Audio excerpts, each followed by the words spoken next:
Corona ने TV industry से लेकर टीवी स्टार्स तक की जिंदगी में हाहाकार मचा दिया है और इस बात का सबूत देता है उन शोज का बंद होना और उन स्टार्स की टूटती चुप्पी।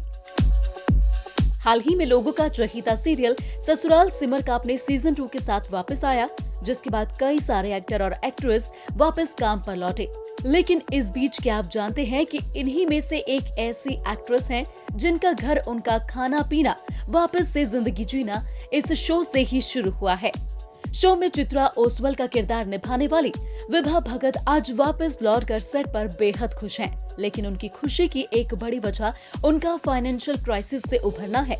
जी हाँ, विभा भगत एक बड़े शो की एक बड़ी एक्ट्रेस में से एक भले ही हो, लेकिन खुद विभा ने बताया कि वो पिछले 2 साल से बिना काम की रही और इस दौरान उनकी हालत इतनी ज्यादा खराब हो गई कि उन्हें खाने के लाले पड़ने लगे। विभा ने कहा कि उनके पास सिर्फ और सिर्फ इतने ही पैसे बचे हुए थे कि वो दिन का एक टाइम का ही खाना अफोर्ड कर पाती थी। दरअसल ई टाइम से बातचीत के दौरान विभा ने अपनी आप बीती बताते हुए कहा कि The last 2 years have been the toughest for me, both professionally and personally.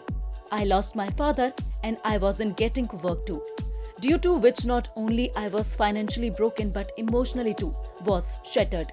Vibha की बातों में उनका दर्द साफ झलक उठा। उन्होंने बताया कि कैसे जब वो जिंदगी के साथ संघर्ष कर रही थी और उन्होंने हार नहीं मानी तो उनके पास इस बीच ससुराल सिमर का आया, तब जाकर उन्होंने राहत की सांस ली। विभा भगत ने ये भी कहा कि हम स्टार्स होकर अपनी लाइफ प्रॉब्लम्स, फाइनेंशियल क्राइसिस, इन चीजों पर बातचीत नहीं करते, लेकिन ये लाइफ भी हमने खुद ही चुनी है।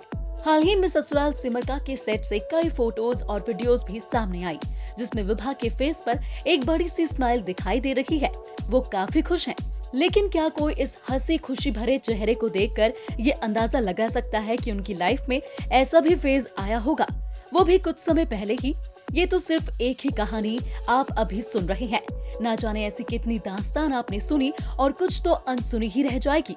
लेकिन हम दुआ करते हैं कि भगवान हर किसी को इन मुश्किल हालातों से उभरने में मदद करे और उन्हें एक बेहतरीन जीवन भी दे।